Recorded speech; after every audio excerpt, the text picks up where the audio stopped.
So it's interesting that they call The Room the Citizen Kane of bad movies.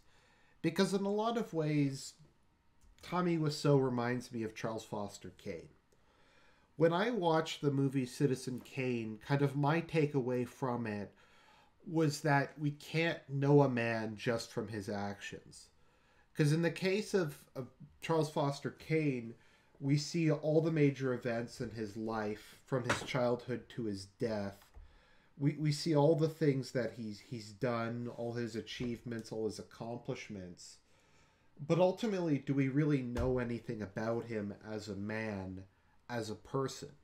And I'd argue you really don't. And kind of at the end of the movie, like as the whole framing device is the reporter is trying to kind of figure out who is the real who is the real Charles Foster Kane? Who was he really? Who was the man behind the myth, as it were? And despite kind of hearing all these stories and going through his life, he kind of determines at the end that he can't make the determination. Was Kane a good person or a bad person? What was his motivations, etc. And I think Tommy Wiseau is in a lot of ways very similar. There's just something about him that kind of defies explanation. There's so many contradictions within him that it's hard to get at the core of who the real man is. And I guess what's even more kind of disturbing is he very well may not know. Tommy Wiseau at his core may not really know who or what he is. He has a lot of different, I guess, identities, many of which are contradictory, but yet despite them being contradictory, he lives them at the same time. I think something to keep in mind when we're talking about Tommy is really messed up. And I know people will go, oh, he's a funny guy. Yeah, Argent, we know he's messed up. Look at The Room. But no, like he's really messed up. His past, and I think a lot of what he does in his kind of like refusal to say how old he is, where he's from, all that kind of stuff, is he's constantly trying to escape the past. Kind of the horrors that he was subject to when he was younger. So that being said, let's talk about what we know about Tommy Wiseau, because we do actually know a bit about him. So as far as we can determine, Tommy Wiseau's real name was Tommy Wiseau, or let's have the pronouncer do it. One second. Here we go. Wiseau. Okay, Tommy Wiseau. As far as we know, that's his real name. So Tommy Wiseau is from Poland. Now, even if people hadn't done background research, just going from what Greg Sestero says in The Disaster Artist, I came to that conclusion pretty quick. So here's the reason. It's pretty obvious that he's from Eastern Europe from his accent. He clearly has an Eastern European accent. And he refers to coming from a communist country. So that kind of narrows it down. So we know it's Eastern Europe, and he says he's Catholic. So that narrows it down further. So there's only a couple countries he could come from. He could come from Hungary, Slovakia, the Czech Republic, or Poland. I mean, that about halves it. Then he talks about sneaking across Germany. Now, I guess you can sneak across Germany from a number of different countries, but the way he describes it, he just took a bus across Germany. It doesn't sound like he passed through a couple other countries. So most people tend to think that he's Polish and he comes from Poznan. I think that's the, I don't know, I'm sorry, I'm butchering the Polish language here. Forgive me, my Polish Catholic brothers. But yeah. So the man who would become known as Tommy Wiseau was born in Poland, we believe during the 1950s. And growing up, Poland was miserable back then. It had been destroyed by World War II. It was under a communist government, etc. And when Tommy was young, he looked into a movie theater because he was too poor to see a movie, and he watched a bit of a movie that showed life in America. And he was fascinated by this. He's like, look at this country. All this wealth, like all this freedom. It kind of represented everything that he as a kid wanted to aspire to. So he decided then and there that his goal in life was to get to America, to become an American, because, well, he believed in the American dream, and we'll talk a bit more about the American dream later. But that was his goal. So he would always defend America and get beaten up by the other kids because he didn't like communism.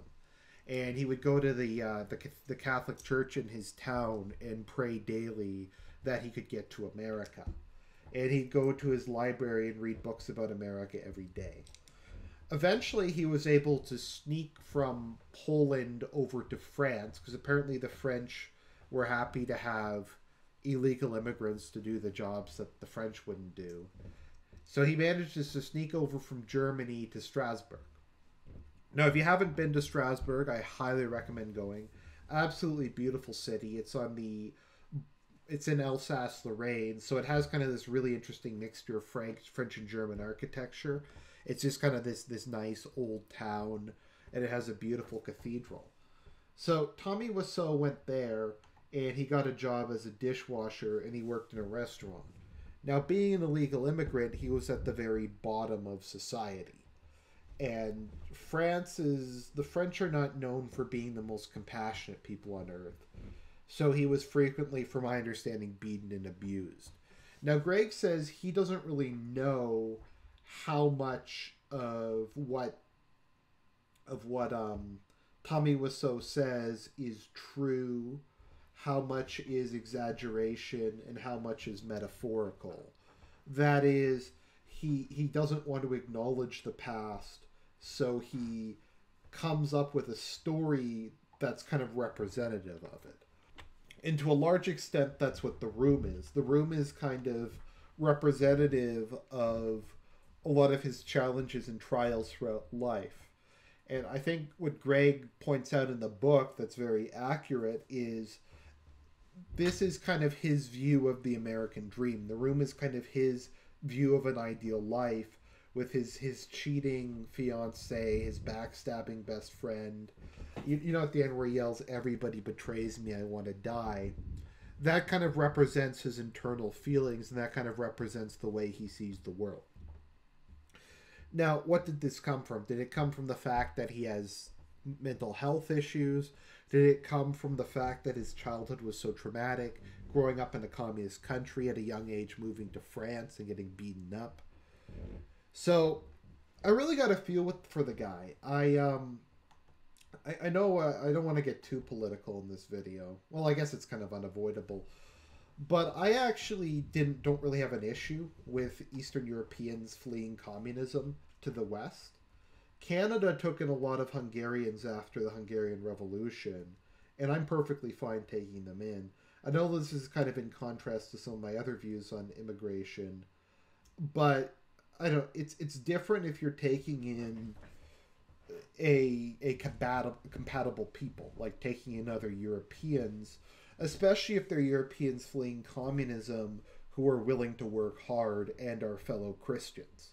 So Tommy Wiseau was Polish, but he was Catholic. He was an extremely hard worker, and he just wanted to make something of himself. So long as you don't have just a ton of people, like I understand it's an issue now in Britain where you just have this massive influx of Poles, but if you have a couple thousand coming in here or there and they integrate and they contribute to society, I don't really see what the problem is. So that's kind of what happened with Tommy Wiseau. He went from Poland to Germany to France. So the stories he tells there are horrific. He gets beaten, people cheat him, etc. He stays at basically a hostel with some other people. So one day the hostel gets raided, and the French police are not known for being the nicest people in the world. The French police are kind of infamous for being cruel, militant, and abusive. So they pull him out because someone else in the hostel has drugs, and they take him into a interrogation room. I forget if they strip him completely or they just take off his shirt or something, and they start beating the shit out of him, and they try to force him to sign a confession paper. So they like pistol whip him. They like take out their revolver. They remove all but one shot. They play Russian roulette with him. Um, and there's kind of a really sad part in the story where he makes the sign of the cross and starts begging God to help him. And one of the French cops says, God doesn't help communists, and pistol whips him. So this was kind of the horrific life he was living. So after that, he got fired from his job as a dishwasher. Tommy told Greg that he got taken in by a supposedly kindly old man, and the kindly old man like helped him out. And then one day, the kindly old man came by completely naked and offered him some money to suck him off. So Tommy's version of the story is he took the money, tore it up, threw it in the man's face, and stormed out. Tommy doesn't really want to go into detail about what happened next, but he just says, I did terrible, horrific things to survive. So take that for what it's worth, if he had to work as a male prostitute or whatever. So it's interesting. So around this time period, he eventually makes his way to Paris, and he starts selling things. Particularly, there's these bird things that are popular in Europe, where I think it's like you launch them into the air and then they kind of come down. I think it's a bit like, I don't know if you remember sky dancers or dragonflies. Those like things you pull the ripcord and then they fly up and then they kind of circle down. I think it's something kind of like that. But the French word, and I'm going to butcher this again, for bird, I think is oiseau, or something like that. So he took the French word for bird and added the W from his birth name, which once again was Weekser. So Oiseau, Weekser, Oiseau. And that's where he got the name from, because he was known as the Birdman. And this was a nickname he'd keep when he went to America. So it's Tommy the Bird, basically. So he eventually found out... So, oh yeah, by the way, he went by the name Pierre when he was in France. Once again, how much of this is real, how much of it is extrapolation, we don't know. Greg claims in The Disaster Artist that a lot of his stories are chronologically inconsistent and contradictory. So, take it for what it's worth. He eventually found out, and we're starting to get a bit more into stuff we know for sure, that he had family who lived in Louisiana. So he left France and he moved to Louisiana and New Orleans with his uncle and aunt. And he wasn't really happy there, but being a Pole and being a Polish refugee from communism, he was an extraordinarily hard worker. He was willing to work very, very long hours for relatively little pay. And he made quite a bit of money working at a grocery store. And he I guess kind of part of his dream was always to make movies, because that's what inspired him to go to America. And as much as like he was in the lowest social stratum of society, being a worker in America versus living in communist Poland was really nice. I don't think people realize just how bad things were in the Eastern Bloc, but I digress. So he met a man. The man said, oh, if you want to be in movies, if you want to live the American dream, you have to go to San Francisco. You have to go to California. So Tommy saved up all his money and went to California.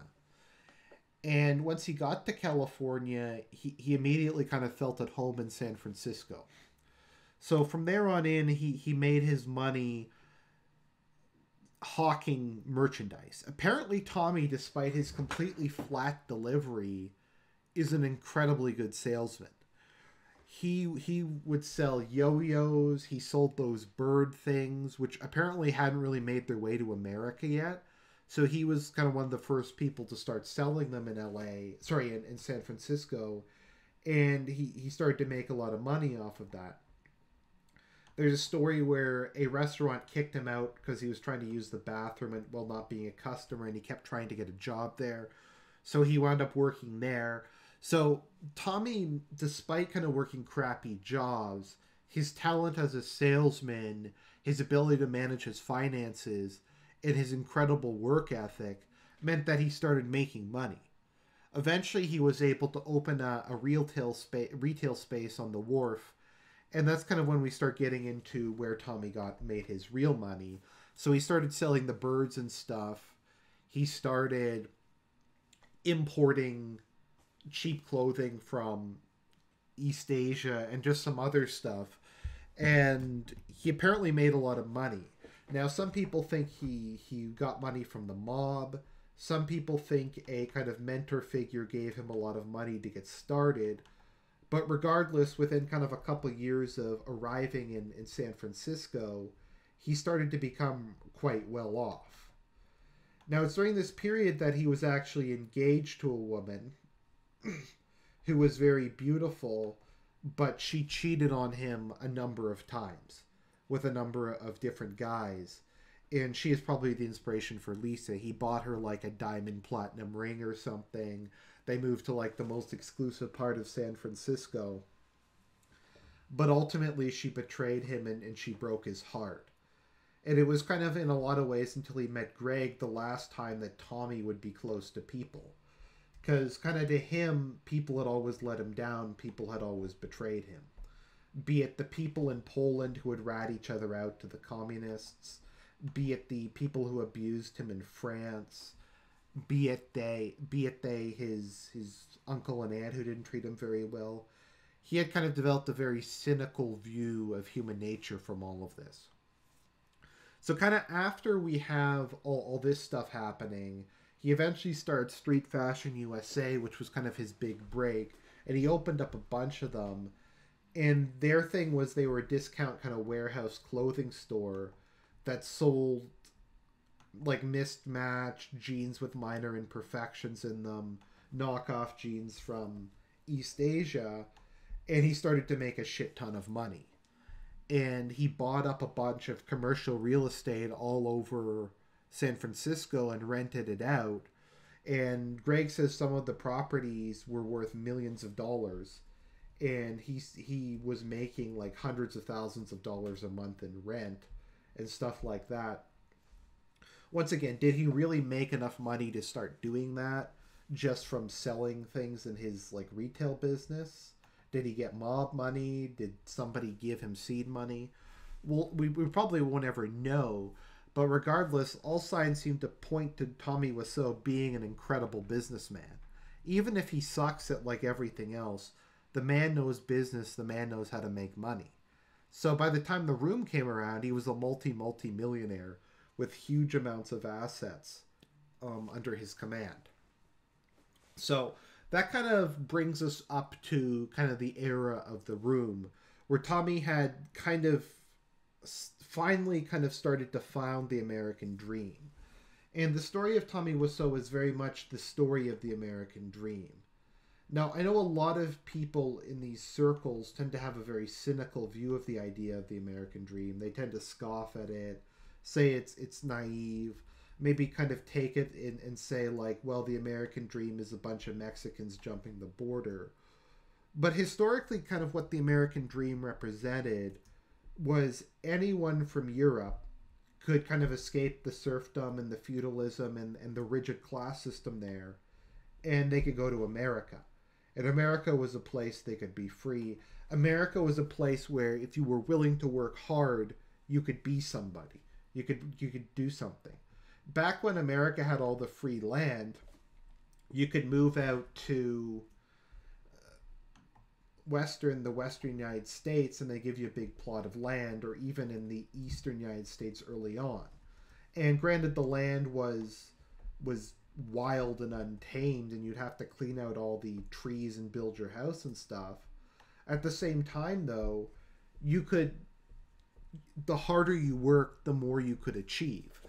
Every tree you fell, every field you plowed was an advancement. You weren't just stuck in the kind of the static existence that goes nowhere. You weren't just a serf. You were an independent farmer who was gradually growing your wealth. And you could leave that farm you built to your son, and they could improve it, so on and so on. And even when things got more industrialized, you know, the American dream, the poor family comes from Italy or Ireland or something. The first generation's maybe a factory worker. The second generation, the kid goes to school. Maybe he's a clerk or something. Like third generation, maybe they start their own like store.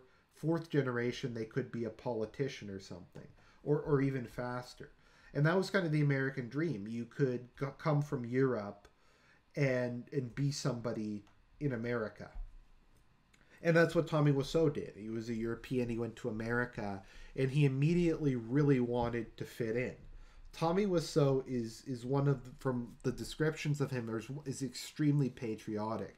He puts American flags everywhere. He absolutely loves America because he views it as the country that gave him a chance, that let him escape the poverty and oppression of the Polish communist regime and go and kind of start a completely new life. And I guess he kind of always had this dream that he wanted to make his own movie to kind of complete the circle of his life, because it was movies which inspired him to come to America. It's movies which really, I guess, in the purest form represent the American dream, and he wanted to, I guess, kind of take this final step to kind of complete it, to kind of become the ultimate kind of symbol of America, Hollywood. But obviously that didn't work out very well. Another interesting thing about him is, as far as we know, Tommy Wiseau, other than Greg Sestero, has no close friends.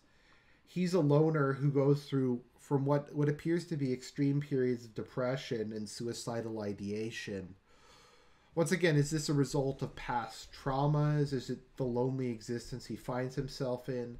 Tommy's the kind of guy where you could see him just having some random family off somewhere. Greg says he would just disappear for weeks at a time and nobody would know where he went. Well, there was nobody to know. Like Greg says, I wanted to call somebody, but I didn't know anybody who knew him aside from me. And that's kind of the sad and depressing existence. So yeah, so Tommy kind of after that, he had gotten his money and he really wanted to be an actor. He really wanted to complete his American dream. And like I said, get back to that, to fulfill the dreams of that little kid. So as Greg says, he took acting class after acting class. He tried to lose his accent. He tried to do all kinds of stuff. The truth is he just sucked. Even if he didn't have his accent to contend with, he couldn't remember lines. His delivery was terrible. He couldn't emote on command. He lacked kind of an ability to comprehend the drama, what was going on in a very basic way. So he just never really could get it down. I mean, it's not even that there was no hope of him going professional. There was no hope of him going anywhere. The dude couldn't get a part in a play, let alone the job as a major actor. And I'm not going to pretend I'm a professional actor, but I think I could do a much better acting job than Tommy Wiseau could. So he kept getting rejected over and over again. But something that Tommy constantly repeats throughout the book, The Disaster Artist, is, Greg, this is America. I can do anything I put my mind to. I can be big Hollywood producer. So yeah, so he's just like, okay, Hollywood rejected me. This is America. I don't have to take this. I'm gonna go make my own movie. Screw you, Hollywood. I don't care if you don't like my ideas. I don't care if you don't like me. I'm gonna make a movie because it's my American dream. So he went and he did it. The absolute madman did it. He made a movie. It was an awful movie, but it was his. You know that Frank Sinatra song? I did it my way. It was his script, his directing, his producing, his acting. That was his dream, and he achieved his dream. He was able to make a feature-length film entirely kind of from his own creative spark. Now, once again, it was a complete disaster. He literally did everything wrong. He terrorized the cast. The dialogue was terrible. His acting was terrible. The production was terrible. Literally everything that could go wrong went wrong. And you have this complete mess of a movie. But in truth be told, The Room is kind of only the beginning. The man behind The Room is infinitely more fascinating than the film itself. The Room is kind of a reflection of who Tommy Wiseau is. It's very much a personal tale. It's a tale about all the people in his life who betrayed him, of a man who achieved so much and went so far, but kind of the last bit of his dream was out of reach. Like, Tommy doesn't get promoted. Sorry, Johnny doesn't get promoted. Funny Freudian slip there. His fiance starts cheating on him. His best friend betrays him, etc. So even though it looks like he's achieved it, he's gotten his beautiful wife, etc. Things still blow up in his face, and in kind of an act of despair, with all of his dreams falling apart, he chooses to kill himself. And I think that's very much just how Tommy tends to view the world. And once again, kind of the completion of The Room is kind of another one of those contradictions inherent to the life of Tommy Wiseau. While he made the worst movie ever, well, depending on your opinion, at the same time, it's a huge success. The dude's probably made back his money several times over. He's probably made bank off of The Room. The only way you can buy The Room is through his website. All the merchandise, he goes around the world, people pay him and Greg to appear at conventions and screenings. The dude probably made a ton of money off of it. It took a while, but once again, that's the bizarre nature of Tommy Wiseau. Just the improbable always happens with this guy. He had his dream to make a movie, and he made it, and it was a disaster, and yet he succeeded. He succeeded more than lots of people make movies. There's dozens or hundreds of movies that come out for every year, and only a small number of them people will ever remember or think about again. He's made a movie that's become an international sensation. A movie that will be probably remembered forever. And that's, like I said, that's more than like 95% of people who make movies can say. So, in a strange way, by pursuing his dreams, it wound up happening. It wound up happening in this very odd way. But that's just the way kind of Tommy Wiseau is. He's kind of this really fascinating but disastrous and kind of train wreck, but also a very inspiring and kind of charming figure at the same time. Because that's kind of the thing. I mean, like I said, for every kind of bad trait Tommy has, there's a good trait. You have very contradictory aspects of behavior, and he's just the kind of man you can never really pin down what he's thinking or what he truly believes. Like I said, he's supremely confident but also supremely fragile.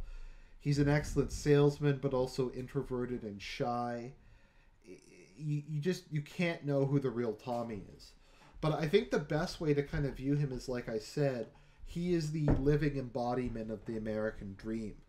A poor, impoverished kid from Poland who came to America and made a fortune of himself, and then went beyond mere money and became an artist. Like I said, even if his movie had failed and it had never run again after the first night, he did it. He actually, like, how many people can say they made a movie? How many people can say that they achieved their wildest dream? To a certain extent, whether or not it's successful didn't even really matter. But that's kind of the tale of Tommy Wiseau. There's so much more you could go into.